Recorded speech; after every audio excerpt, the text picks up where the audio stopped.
In the spring of 1925, a well-dressed man invited 5 of the richest scrap metal dealers in Paris to a secret meeting in a luxury hotel. In a quiet, wood-paneled room, he told them an astonishing secret. The Eiffel Tower, he confided, was falling apart. It was rusting, it was wildly expensive to maintain, and the French government had quietly decided to tear it down and sell all 7,000 tons of its iron for scrap. He, as a senior government official, had been chosen to handle the confidential sale, and one of the men in that room could be the lucky buyer of the most famous landmark in the world. There was just one small problem with this incredible offer. The man making it did not work for the government. He had no authority to sell anything, and he most certainly did not own the Eiffel Tower. His name was Victor Lustig, and he was about to pull off one of the most audacious confidence tricks in history, selling a national monument he had no right to a real buyer for a small fortune. And the truly unbelievable part? After getting away with it once, he came back and did it again. This is the story of the man who sold the Eiffel Tower twice. And to understand how anyone could possibly fall for such a thing, you first have to understand the genius who dreamed it up. Victor Lustig was born in 1890 in a small town in what is now the Czech Republic, then part of the sprawling Austro-Hungarian Empire. From an early age, it was clear he had 2 remarkable gifts: a silver tongue and a complete lack of conscience about using it. He was charming, clever, and a natural performer. As a young man, he taught himself to speak 5 languages fluently, a skill that would later let him slip across borders and social circles like a ghost. He started small, with petty pickpocketing and card tricks, but he was extraordinarily good at the cards. One victim later said he could make a deck of cards do everything but talk. Soon, he graduated from cheating gamblers to far grander schemes. He gave himself an aristocratic title, calling himself Count Lustig, because he understood a crucial truth about human nature. People instinctively trust someone who seems important, wealthy, and refined. A good con man, Lustig knew, doesn't steal your money. He makes you want to hand it over. By his 20s, Lustig was a polished professional swindler, working the luxury ocean liners that crossed between Europe and America. On these floating palaces full of wealthy, bored passengers, he posed as a charming aristocrat and a successful musician, and lured rich travelers into investing in fake business ventures, things like imaginary Broadway shows that existed only in his imagination. He was elegant, persuasive, and absolutely fearless. Secret Service agents who chased him for years would later describe him with grudging admiration as elusive as a puff of cigarette smoke and as charming as a young girl's dream. Over his career, he is said to have used dozens of different false identities, carrying a separate passport for each one. But all of this was just the warm-up. Because in 1925, while sitting in Paris, Victor Lustig read a single newspaper article that would inspire the most outrageous idea of his entire life. The article was about the Eiffel Tower, and it wasn't flattering. You have to remember that the tower was not always the beloved icon it is today. It had been built decades earlier, back in 1889, as a temporary attraction for a World's Fair, and was never really meant to stand forever. By the 1920s, it was aging badly. The iron was rusting. It needed constant, hugely expensive repainting and repairs. And the newspaper article Lustig was reading pointed out that the city was struggling with the cost, and that some Parisians actually grumbled that the eyesore should simply be torn down. Most people would read that and turn the page, but Lustig's mind worked differently. As he read about a government that couldn't afford its own monument, and the public that might not mind seeing it gone, a breathtaking idea bloomed in his head. If people already believed the tower might be demolished, then who was to say it couldn't be sold for scrap? All he had to do was convince someone that he was the man authorized to sell it. The sheer audacity of it was the whole point. It was so enormous a lie that nobody would think to question it. Lustig went to work like a master craftsman preparing a masterpiece, because he understood that the secret to a great con is in the details. First, he needed to look official. He hired a forger to produce convincing government stationery, complete with official-looking letterhead, so that his letters would appear to come straight from the ministry that handled public buildings. He gave himself an impressive fake title: Deputy Director General of the Ministry of Posts and Telegraphs. Then he chose his stage carefully. He took a room not in some cheap back-alley hotel, but in one of the most expensive and prestigious hotels in all of Paris. Everything about the setting whispered wealth, power, and legitimacy. Nobody running a cheap scam, the thinking went, could possibly afford to operate from a palace like this. Lustig understood that people judge by appearances, and he made absolutely certain that every appearance screamed that he was exactly who he claimed to be. With his fake credentials and his luxurious stage set, he was ready to invite his victims to the show. He sent out formal, confidential letters to 5 of the leading scrap metal dealers in Paris, inviting them to a private meeting on a matter of important government business. When they arrived at the Grand Hotel, Lustig greeted them as the dignified Deputy Director General. And then he delivered his performance. He told them in a hushed and serious tone that the upkeep of the Eiffel Tower had finally become too much for the city to bear, and that the government had secretly decided it would have to be demolished and sold off as scrap metal. He stressed again and again that this was an extremely delicate matter. The decision had to be kept absolutely secret for now, he warned, because the public would be outraged if news leaked out before everything was settled. This insistence on secrecy was a brilliant psychological trick.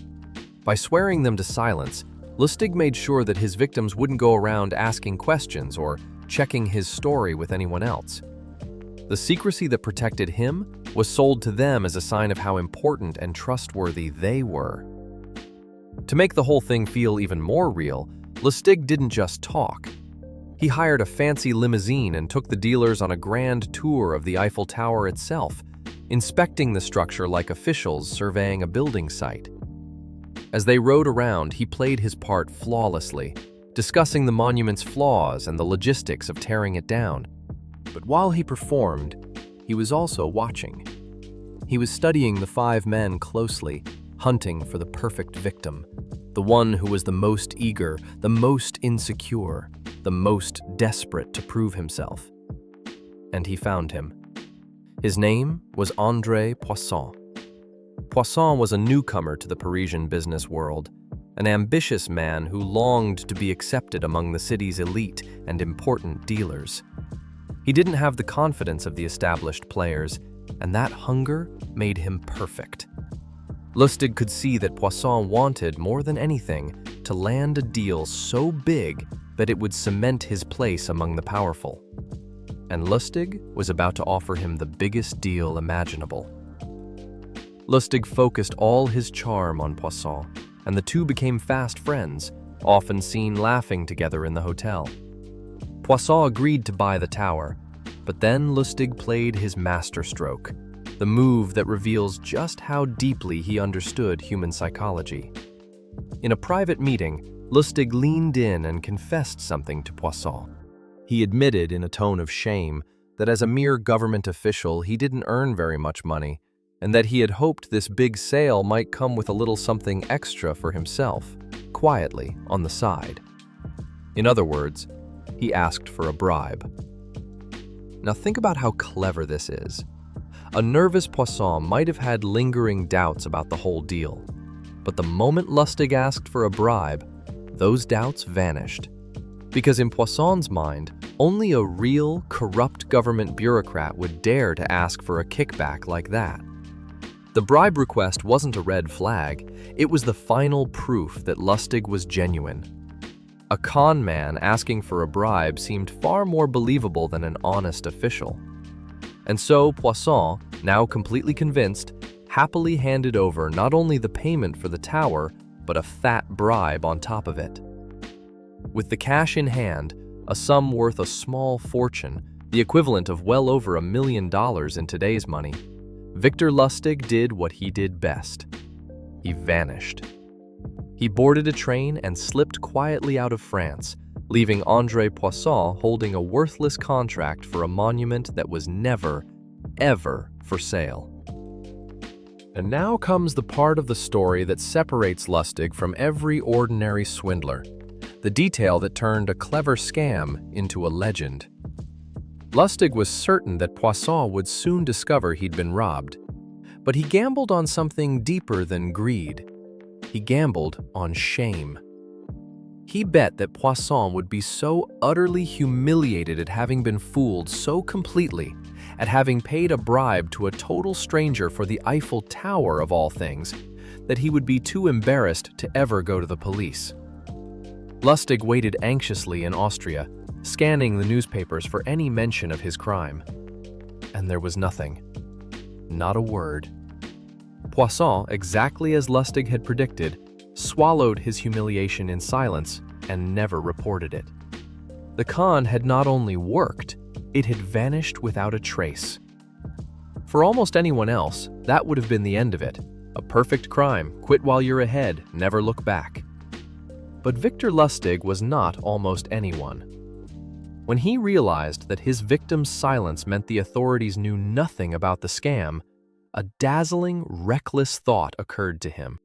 If no one knew he had sold the Eiffel Tower once, then what on earth was stopping him from going back to Paris and selling it all over again? It is one of the most brazen decisions in the history of crime. Most criminals run from the scene of their success. Lustig walked right back into it. A few months later, he returned to Paris, checked back into the world of fake stationery and confidential meetings, and gathered a fresh group of scrap metal dealers. Once again, he spun his tale of the doomed, soon-to-be demolished tower. Once again, he selected a promising mark and prepared to sell the very same monument he had already sold months before. This time, however, his luck finally wavered. As Lustig worked his second victim, something about the deal didn't sit right with the targeted buyer. Perhaps the offer was simply too good to be true. This dealer, unlike the humiliated Poisson, grew suspicious before handing over the money, and he went to the police.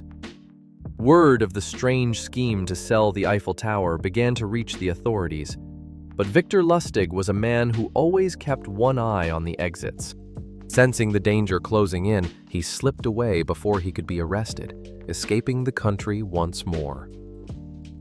The second sale of the Eiffel Tower never quite closed, but the fact that he had the nerve to even attempt it sealed his reputation forever. He fled across the Atlantic to the United States, where a whole new continent of victims was waiting. And it was in America that the legend of Count Lustig would grow even wilder. In America, Lustig perfected one of his most infamous tricks, a scam known as the money box. It was a beautifully made wooden box, and Lustig claimed it was a miraculous machine that could perfectly copy any banknote you placed inside it.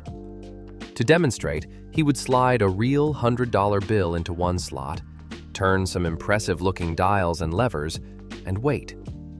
The catch, he explained, was that the machine was very slow. It took about 6 hours to chemically duplicate a single bill. Hours later, the box would produce a genuine $100 bill, and the amazed victim would watch real money seemingly appear from nothing. Of course, it was all a trick. The box was empty of any real machinery. Lustig had simply hidden a couple of genuine bills inside beforehand. By the time the victim figured out that no more money was ever going to appear, Lustig was long gone with the thousands of dollars he'd charged for the magical device. Greedy buyers, dreaming of printing endless cash, fell for it again and again, even, reportedly, a Texas sheriff. But of all his American escapades, none was as dangerous as the time Victor Lustig decided to con one of the most feared men in the country, the gangster Al Capone. This was a man who had people killed for far less than swindling. Lustig, with his usual nerve, approached Capone and persuaded him to hand over a large sum of money, said to be tens of thousands of dollars, to invest in one of his schemes. But here, Lustig did something unexpected.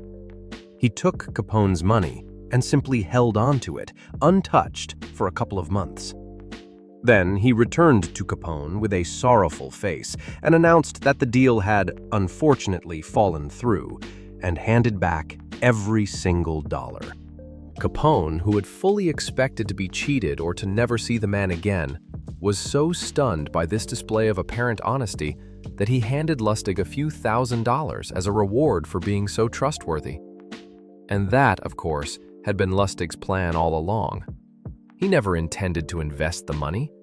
He gambled that returning it would win Capone's trust and a tidy reward, and he walked away with the gangster's cash and his goodwill, the only known man to con Al Capone and live comfortably to tell the tale.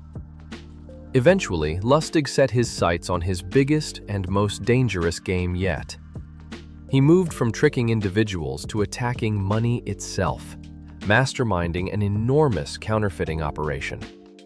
Working with a skilled chemist, he produced fake banknotes of such high quality and in such staggering quantities that they began flooding into circulation across the country. So much counterfeit cash was spreading that the authorities feared it could genuinely undermine confidence in the American dollar itself. This was no longer a charming little swindle, it was a threat to the national economy, and it brought the full weight of the federal government down on him. The Secret Service made catching Lustig a priority, and slowly, agents began to close in on the elusive Count who had danced just out of reach for so many years. After a career of slipping through every net, Victor Lustig was finally arrested on a New York street in 1935. But even capture could not hold him for long, at least not at first. While locked up in a Manhattan jail awaiting trial, Lustig pulled off one final theatrical trick.